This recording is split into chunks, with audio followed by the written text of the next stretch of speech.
Hello everyone, welcome back to essences of Ayurveda. तो आज का प्लांट है हमारा वत्सनाप। तो चलिए देखते हैं वत्सनाप के बारे में। तो इसका इंग्लिश नेम है मॉन्क्स हुड। इसको हम लोग इंडियन एकोनाइट भी कहते हैं और हिंदी में इसको हम लोग कहते हैं मीठा जहर। ठीक है, फर्स्ट पॉइंट हम लोग इसका इंट्रोडक्शन देखते हैं। तो इसका लैटिन नेम है एकोनिटम फेरॉक्स। ये जो एकोनिटम वर्ड है वो एकोनाइट से आया है जिसका मतलब होता है मॉन्क्स हुड। और फेरोक्स का मतलब होता है फेरोसियस यानी कि बहुत ही टेरिबल और बहुत ही पॉइजनस ड्रग होता है, इसीलिए इसको फेरोक्स बोलते हैं।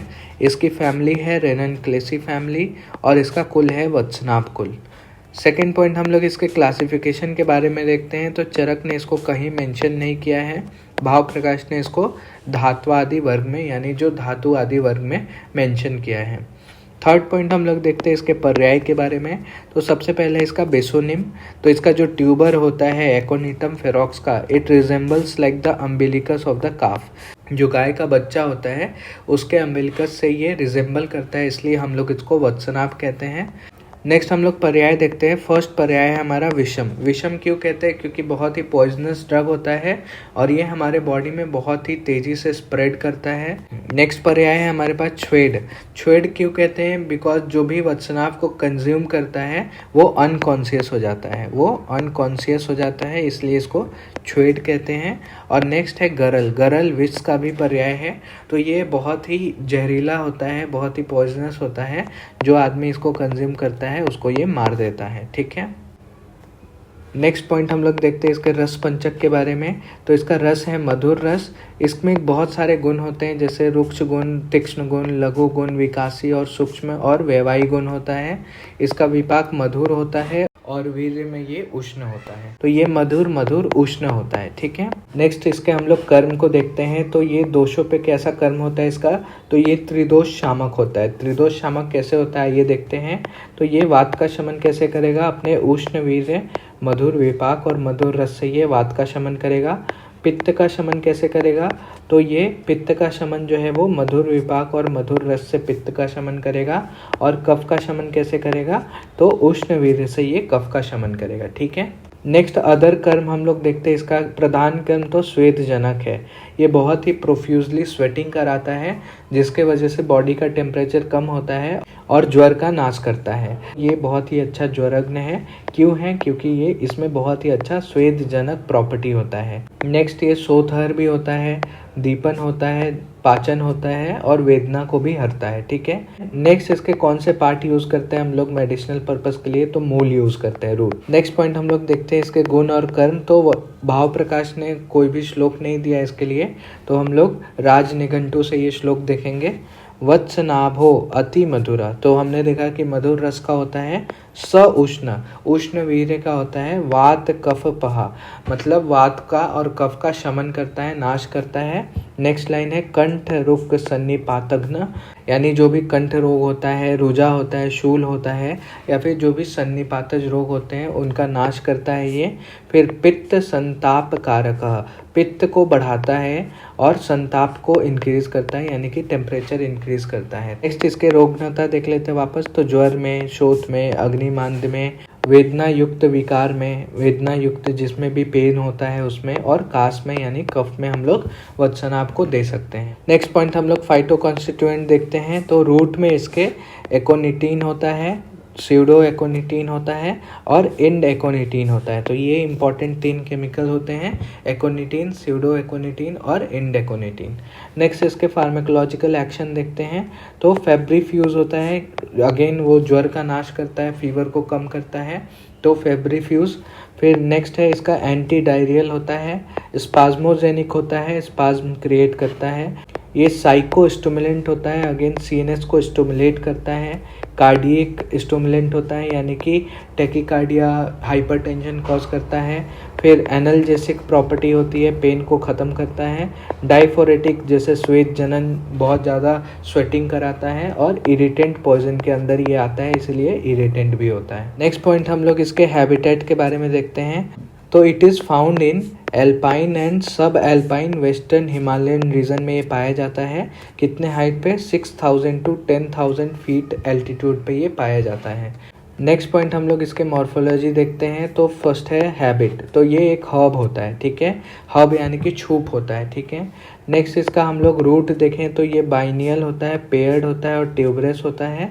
अगर इसके स्टेम को देखें तो वो इरेक्ट होता है और उसकी हाइट 40 to 90 सेंटीमीटर होती है।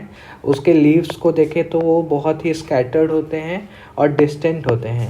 इसमें पेटियोल्स प्रेजेंट होते हैं, तो जो अपर वाले होते हैं वो शॉर्ट पेटियोल होते हैं और जो लोअर वाले होते हैं वो उनका 25 सेंटीमीटर लॉन्ग होता है।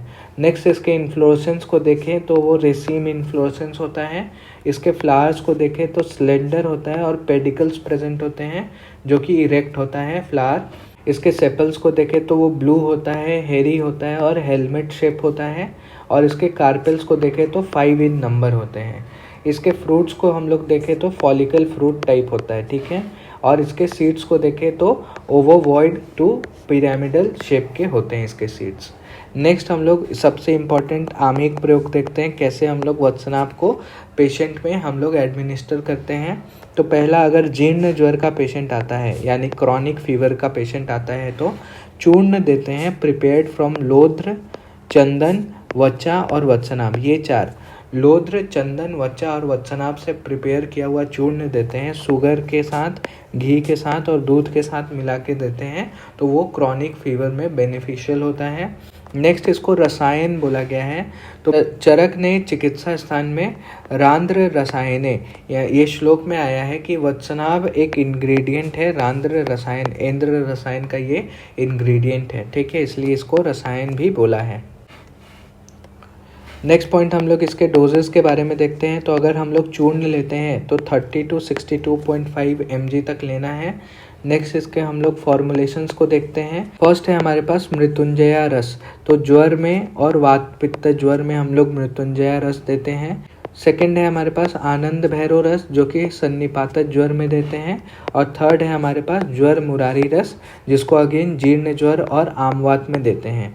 तो इसका बहुत ही डायफोरेटिक एक जो प्रॉपर्टी है इसके पास, डायफोरेटिक प्रॉपर्टी यानी कि जो स्वेद जनन प्रॉपर्टी है, स्वेद जनन प्रॉपर्टी, जिससे वो बहुत ही ज़्यादा स्वेटिंग कराता है। तो ये बॉडी का टेम्परेचर कम करता है और फीवर का नाश करता है, ज्वर का नाश करता है, ठीक है। नेक्स्ट पॉइंट हम लोग देखते हैं इसके रिसर्च अपडेट के बारे में।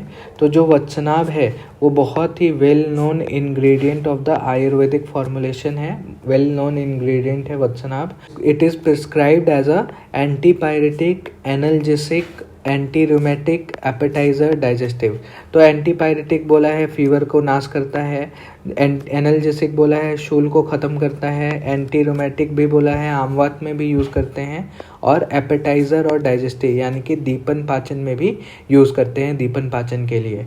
The recommended dose of the purified Vatsanabha, शोधन किया हुआ वत्सनाभ लेना है, उसका रूट लेना है, उसका डोज कितना है 15 mg, ठीक है। नेक्स्ट हम लोग देखते हैं case of hypotension and bradycardia due to aconite poisoning caused by overdosing of the Ayurvedic medicine Mahashankhavati. Mahashankhavati का ओवरडोज करने के कारण उस पेशेंट में क्या हुआ, हाइपोटेंशन में चला गया और ब्रेडिकार्डिया में चला गया, ठीक है, which were primarily manage by the Ayurvedic treatment. तो हम लोग उसमें वत्सनाभ यूज़ कर सकते हैं, क्योंकि वत्सनाभ जो है हमने देखा था कार्डियक स्टिमुलेंट होता है, तो वो टैकीकार्डिया कर देगा और वहाँ पे हाइपरटेंशन भी कॉज करेगा, तो जिससे हाइपोटेंशन ख़त्म हो जाएगा और ब्रेडिकार्डिया भी इम्प्रूव हो जाएगा, ठीक है। नेक्स्ट हम लोग कुछ एक्स्ट्रा पॉइंट देखते हैं। इसमें बहुत सारे एक्स्ट्रा पॉइंट हैं, इसका लक्षण क्या होता है, साइंस एंड सिम्टम्स क्या होता है, उसका treatment, fatal dose, fatal period, antidote क्या होता है, एंटीडोट वगैरह, तो वो सब देखने वाले हैं। प्यूरिफिकेशन कैसे करते हैं, तो बहुत ही इंपॉर्टेंट पॉइंट है ये। तो सबसे पहले हम लोग देखते हैं टॉक्सिक साइंस एंड सिम्टम्स के बारे में। तो there will be tingling sensation followed by the numbness in the lips, mouth, tongue and pharynx. सबसे पहले वहाँ पे टिंगलिंग सेंसेशन देखने को मिलेगा, नमनेस देखने को मिलेगा लिप्स के ऊपर, माउथ के ऊपर, टंग के ऊपर और फेरिंग्स के ऊपर, which is followed by the salivation, बहुत ज़्यादा एक्सेसिव सलाइवेशन देखने को मिलेगा। फिर pain in stomach and vomiting. तो नमनेस और टिंगलिंग के बाद वहाँ पे बहुत ज़्यादा एक्सेसिव सलाइवेशन, उसके बाद स्टमक पेन और वहाँ पे वमन यानी वॉमिटिंग देखने को मिलेगा। नेक्स्ट है टिंगलिंग और नमनेस जो है वो पूरे बॉडी में फिर फैल जाता है। थोड़ी देर के बाद टिंगलिंग और नमनेस पूरे बॉडी में फैल जाता है। उसके बाद person sweats profusely and there will be sensation of impending paralysis. उसके बाद पर्सन बहुत ज़्यादा स्वेट करने लगता है, बहुत ज़्यादा वहाँ पे पसीना आने लगता है उसको, और जो सेंसेशन है उसको ऐसा लगता है कि वो पैरालिसिस की तरफ जा रहा है। ठीक है, the person feels giddiness, his vision and speech will be impaired.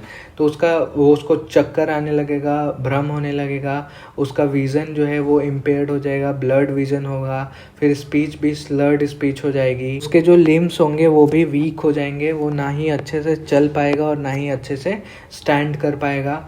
उसके मसल्स में ट्विचिंग होने लगेंगी, ट्विचिंग ऑफ मसल्स, उसको कन्वल्जन्स आने लगेंगे, सीजर्स आने लगेंगे। ठीक है, उसका जो पल्स होगा वो स्लो हो जाएगा और वो इर्रेगुलर पल्स वहाँ पे देखने को मिलेगा। उसके पहले स्टेज में क्या होगा, फर्स्ट उसका ब्रीदिंग रैपिड हो जाएगा, टैकिपनिया देखने को मिलेगा। उसके बाद जो है वो ब्रीदिंग स्लो हो जाएगा, ब्रैडिपनिया देखने को मिलेगा। ठीक है, और नेक्स्ट है प्यूपिल्स अल्टरनेटली वहाँ पे कॉन्ट्रैक्ट और डायलेट करते हैं। ये इसको हम लोग हिप्पस साइन भी बोलते हैं। पहले प्यूपिल कॉन्ट्रैक्ट करेगा, फिर डायलेट करेगा और बाद में लेटर स्टेज में वो फुल्ली डायलेटेड रह जाएगा लेटर स्टेज में। तो इसको हिप्पस साइन बोलते हैं, जो कि वत्सनाव का बहुत ही इंपॉर्टेंट साइन एंड सिम्टम है। और लास्ट में डेथ होता है due to the ventricular fibrillation and respiratory paralysis. ठीक है, तो ये साइंस एंड सिम्टम्स हम लोग ध्यान में रखेंगे। इसके फैटल डोज देखें तो 1 ग्राम अगर रूट लेते हैं तो, 250 mg अगर उसका एक्सट्रैक्ट लेते हैं तो, और एल्कलॉइड डायरेक्ट लेते हैं तो 4 mg। फैटल पीरियड देखें तो 20 minutes to 24 hours fatal period है। एवरेज देखें तो 6 आवर्स जो है वो फैटल पीरियड है। नेक्स्ट इसके ट्रीटमेंट को देखें तो ट्रीटमेंट कैसे करेंगे। फर्स्ट वहाँ पे देखेंगे कि patient should be kept warm. सबसे पहले पेशेंट को वार्म करना है। उसके बाद सेकेंड स्टेप वहाँ पे गैस्ट्रिक लिवाज करना है टैनिक एसिड और पोटेशियम परमैंगनेट सॉल्यूशन से। फिर उसके जो हार्ट और रेस्पिरेटरी सिस्टम को सपोर्ट करना है विथ हाइपोडर्मिक इंजेक्शंस के साथ। और लास्ट है आर्टिफिशियल रेस्पिरेशन और ऑक्सीजन सप्लाई देना है अगर उसको ज़रूरत है तो ये 4 स्टेप में हम लोग ट्रीटमेंट भी देख लिए। ठीक है, नेक्स्ट पॉइंट हम लोग इसके प्यूरिफिकेशन देखते हैं, कैसे शोधन करेंगे वत्सनाव का। तो इसके 2 मेथड हैं शोधन करने के। तो फर्स्ट मेथड देखते हैं। तो जो मैच्योर ट्यूबर्स होते हैं वत्सनाभ का, उसको छोटे छोटे पीसेज में पहले कट कर लेना है। उसके बाद उसको एक वेसल्स में रखना है जो कि मड से या फिर स्टोन से बना हुआ हो और उसके अंदर गोमूत्र रखा हुआ हो। ठीक है, ऐसे वेसल में रखना है जो कि मड से या स्टोन से बना हुआ हो और उसके अंदर गौमूत्र यानी काऊ यूरिन रखा हुआ हो। ठीक है, उसमें वत्सनाभ को डाल देना है काट के। इस प्रोसेस को 3 डेज तक करना है और हर बार जो है वो गौमूत्र को चेंज करना है हर मॉर्निंग में, और 3 दिन तक ऐसे करना है। बाद में जो भी ट्यूमर्स है उसमें से उसके स्किन को निकाल देना है और उसको सुखा लेना है, तो उससे वत्सनाभ हमें शोधन होके मिल जाता है। दूसरा मेथड क्या है, जो वत्सनाभ है अगेन उसको छोटे छोटे पीसेस में पहले काट लेंगे, फिर एक पोटली बनाएंगे, उस पोटली में हम लोग रखेंगे वत्सनाभ को और फिर उसको इमर्स कर देंगे ऐसे वेसल्स में जिसमें दूध है। ठीक है, और उसको बॉईल करेंगे 3 से 6 घंटे के लिए। तो बेसिकली हम लोग स्वेदन कर रहे हैं सेकेंड वाले मेथड में यूजिंग द डोला यंत्र, है ना। डोला यंत्र यूज़ करके हम लोग इसका स्वेदन करेंगे गोदूध में। ठीक है, गोदूध में 3 to 6 आवर्स के लिए। तो सेकेंड मेथड से भी वत्सनाभ का शोधन हो जाता है। इसका एंटीडोट देखें तो टंकन जो है वो वत्सनाभ का एंटीडोट है। इसके कुछ सब्स्टिट्यूट भी मार्केट में पाए जाते हैं, जैसे एकोनिटम लैसिनियाटम और दूसरा है एकोनिटम डिनोराइजम। ठीक है, एकोनिटम लैसिनियाटम और एकोनिटम डिनोराइजम जो है वो 2 सब्स्टिट्यूट मार्केट में पाए जाते हैं। तो यहाँ तक हमने वत्सनाभ प्लांट के बारे में देखा। Thank you, hope you like the video. Please do like share and subscribe. अगर आपको वीडियो अच्छी लग रही है तो अपने दोस्तों के साथ भी शेयर करें।